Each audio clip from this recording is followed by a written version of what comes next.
फकीरों की महिमा निरंतर एपिसोड लगातार शुरू है। जो भी फकीर मिलता है वो सिवा अल्लाह की दूसरी बात ही नहीं करता, खुदा की कोई दूसरी बात ही नहीं करता। खुदा में खुद रहता है, खुदा में लोगों को रखने की कोशिश करता है, खुद अपने रूह में रहता है, खुद अपनी आत्मा में रहता है और लोगों को बताता है कि तुम भी आत्मा में रहो, परमात्मा में रहो, खुदा में रहो। नेक नियत रखो, नेक नियत रखो, खुदा पर भरोसा रखो, दिल साफ रखो। ये हर फकीर ने बताया। दिल साफ, दिल में मैल ना होए, किसी के प्रति दुश्मनी ना होए, नफरत ना होए, ऐसा दिल रखो, नियत साफ रखो और खुदा पर भरोसा विश्वास रखो। खुदा सब ठीक कर देता है, ऐसा हर फकीर बताता है। हर फकीर की अपनी अपनी फकारत होती है, यही बताता है। क्योंकि फकीर को संसार से कुछ लेना देना नहीं है। संसार की चीज वस्तुओं से फकीर को कुछ भी लेना देना नहीं है। तो फकीर अपनी फकारत में मस्त है, खुदा में मस्त है, अलमस्त फकीर होते हैं। लेकिन इबादत की हर फकीर कहता है कि इबादत करो, दुआ करो, परमात्मा के लिए दुआ करो, इबादत करो। और इबादत किसी न किसी मंत्र के द्वारा करना ही पड़ती है। कोई भी मंत्र लो, किसी भी प्रकार का मंत्र लो, मंत्र से ही इबादत होती है, खुदा की, परमात्मा की, भगवान की। उसी मंत्र से अंतस्करण शुद्ध होता है और अंतस्करण ज्यों ज्यों शुद्ध होगा त्यों त्यों आप अपने आत्मा में उतरते जाएंगे। जो जो अंतस्करण शुद्ध होगा स्वयं प्रकाश को जाना जाएगा। स्वयं प्रकाश स्वरूप आनंद, जो परमात्मा का आनंद भरा है स्वरूप में, वो स्वरूप जब ही समझ में आएगा आपको जब आप इबादत करोगे, परमात्मा मंत्र की इबादत करो।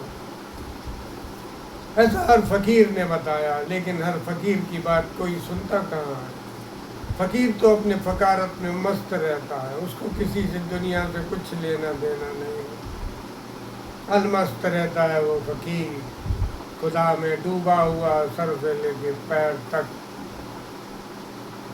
मध्य भारत के गांव में ऐसा ही एक फकीर हुआ करता था, ऐसा ही एक फकीर हुआ करता था।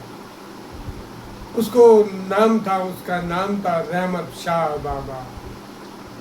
रहमत शाह बाबा था उसका। गांव में अचानक वो आ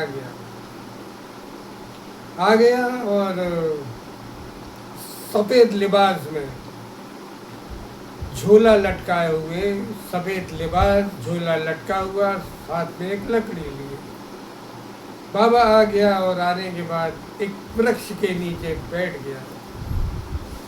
कुटिया नहीं थी, कुछ नहीं था, बस बैठ गया रहमत शाह बाबा। अब कुटिया की उसको ज़रूरत भी नहीं थी। गांव के लोग आते थे, उसको देखते थे, निकल जाते। गांव के लोगों ने ये बात नोट की, इस बात का नोटिस किया कि जो उसको भोजन देता था उसके घर में खुशहाली अपने आप आ जाती, और जो उसको बदनाम करता था या गलत बोलता था या अपशब्द अपमान करता था वो परेशानियों में फंस जाता। रहमत शाह बाबा ऐसे, लेकिन उसको फिर भी शिकायत नहीं थी किसी से, वो सब खुदा का खेल था, लीला थी। तो रहमत शाह बाबा एक दिन ऐसे ही बैठे हुए थे और अचानक हुआ क्या कि पता पड़ा गांव में सूखा पड़ने के कारण गांव की जमीन बंजर हो गई, खेती होना बंद हो गई, बगीचे सब गड़बड़ हो गए, बगीचे सूखने लगे, वृक्ष सूखने लगे। रहमत शाह बाबा फिर भी आता रहा, रोज जाता था, शाम को निकल जाता था, सवेरे फिर वो आ जाता था और आगे उसी वृक्ष के नीचे डेरा डाल लेता था। ऐसा उसकी रोज की दिनचर्या थी। फिर उसको पता पड़ा कि गांव में ऐसा हो गया, सब लोग बोलने लगे, रहमत शाह बाबा कुछ तो उपाय करो, आप कुछ तो आप उपाय करो ताकि गांव की ये परेशानी खत्म हो जाए। रहमत शाह बाबा बोलता था, खुदा पर भरोसा रखो, नियत साफ रखो, दिल साफ रखो। नियत नेक, दिल साफ, खुदा पर भरोसा। ये उसका तीन शब्दों का वाक्य था। उसका हर किसी को यही बोलता था, खुदा पर भरोसा रखो, नियत नेक रखो, दिल साफ रखो। और फिर जब ऐसी स्थिति बन गई, गांव में सूखा ही पड़ गया, लोगों का अन्न पानी मिलना मुश्किल हो गया, सब्जी भाजी सब बंद हो गई निकलना। अब क्या किया जाए? रहमत शाह बाबा ने गांव के बाहर एक सूखी बंजर जमीन में गया, बाबा उनके साथ गया, कहने लगे, आओ मेरे साथ, आओ मेरे साथ चलो।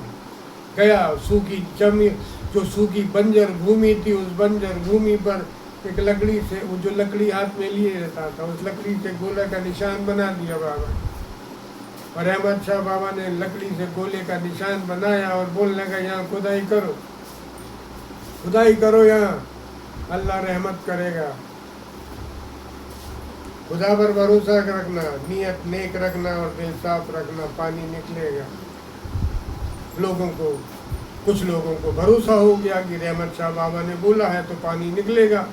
कुछ लोगों को शंका हो रही थी कि ये तो पूरी गांव के बाहर की सबसे बंजर भूमि, सबसे सूखी भूमि, यहाँ पर गीलापन का कोई नामो निशान नहीं, बिल्कुल सूखी बंजर भूमि। और रहमत शाह बाबा वहाँ लकड़ी से गोले का निशान बना के बोल रहे, यहाँ गड्ढा खोदो, यहाँ निकलेगा पानी। जिन लोगों को भरोसा था वो लोग शुरू हो गए, बाकायदा उसी घेरे को बना के खूब बड़ा गोला गड्ढा खोदना चालू कर दिया। गोला गड्ढा चालू कर दिया, बारी बारी से लोग बाग आते थे, खोदते थे, बारी बारी से लोग बाग आते थे, खोदते थे। एक दिन गया, रात हो गई, घर वापस चले गए। दूसरे दिन फिर आए, सवेरे से गड्ढा खोदना फिर चालू। तीसरे दिन जब उन्होंने फिर गड्ढा खोदना चालू किया तो वहाँ से हवा निकली, एक हवा निकली, लोगों को महसूस हुआ गड्ढे में से हवा निकली। और थोड़ी देर बाद देखा जाता है तो पानी निकला, बहुत तेज पानी की धार निकली। तो मीठा पानी था वो, मीठा पानी का बना कुआं।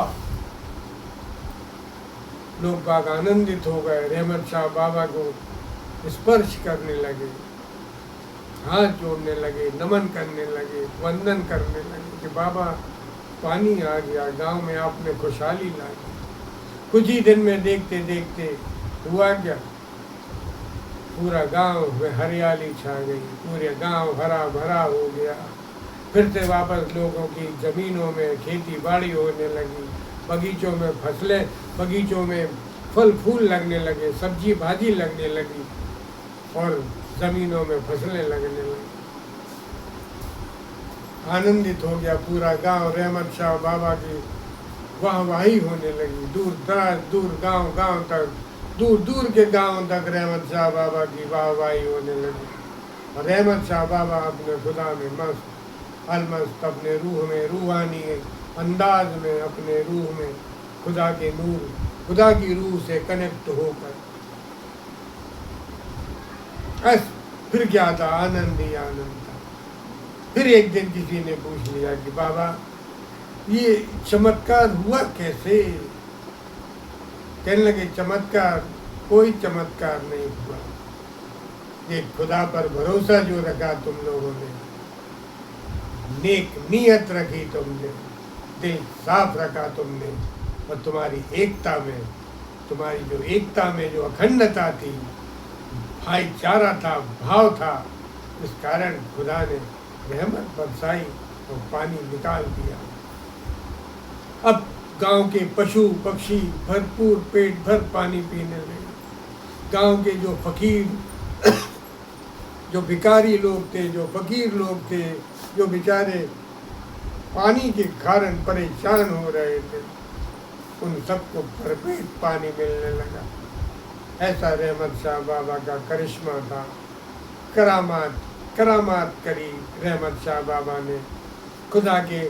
खुदा से जो कनेक्ट रहते थे वो रहमत शाह बाबा अपने खुदा से मिले, भीतर ही भीतर खुदा से मिले, खुदा से वंदना की, प्रार्थना की, दुआ करी कि मालिक दया कर इन सारे गरीबों पर, इन फकीरों पर, इन जानवरों पर, इन पशु पक्षियों पर, इन पंछियों पर। लोग बाग भूखे ही मरने लगे, भूखे मरने की ही नौबत आ गई, क्योंकि जमीनों में कुछ भी नहीं हो रहा था। बगीचों से सारे पेड़ सूखने लगे थे, सारे पेड़ सूख चुके थे। पशु पक्षी पानी के लिए परेशान यहाँ से वहां भटकने लगे। पंछियों ने आना बंद कर दिया वृक्षों के ऊपर। भाई ऐसा सूखा पड़ा, मगर रहमत शाह बाबा की रहमत, वापस कुएं में पानी, एक कुआं बना, नया कुआं बना, मीठे पानी का कुआं। गांव के हर व्यक्ति को पानी मिलने लगा, हर व्यक्ति पानी से भरपूर प्यास बुझाने लगा। पशु पक्षियों के लिए व्यवस्था बना दी, पशुओं को व्यवस्था बना दी, पंछियों को व्यवस्था बना दी। खेती बाड़ी इतना पानी कि गांव में पानी की सारी समस्या खत्म हो गई, पूरा गांव माला माल हो गया पानी से। ऐसा था वो रहमत शाह बाबा, ऐसा था वो रहमत शाह बाबा फकीर। और वो फकीर सिर्फ एक ही बात बोलता है, खुदा पर भरोसा, नेक नियत और दिल साफ जिसका भी होता है, खुदा उस पर रहमत करता है, खुदा उस पर रहमत करता है। रहमत, खुदा की रहमत बरसती है और बल्ले बल्ले हो जाते हैं, माला माल हो गए सब।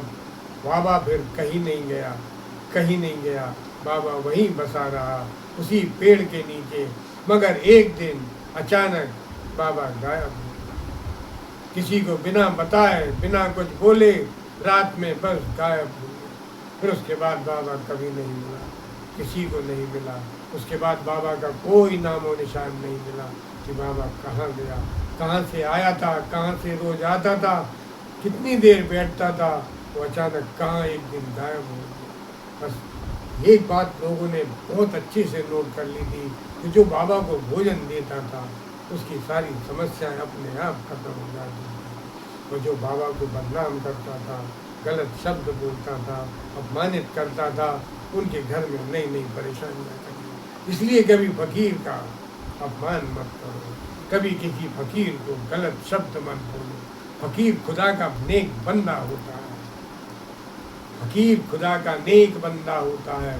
इसलिए फकीर कोई भी मिले उसको नमन करो, प्रणाम करो। ऐसे ऐसे हमारे देश में फकीर हुए हैं और इन फकीरों की महिमा शुरू है। बस अपने आत्मा को जानो, खुदा को जानो, परमात्मा को जानो और मस्त रहो, आनंद रहो, आनंद रहो।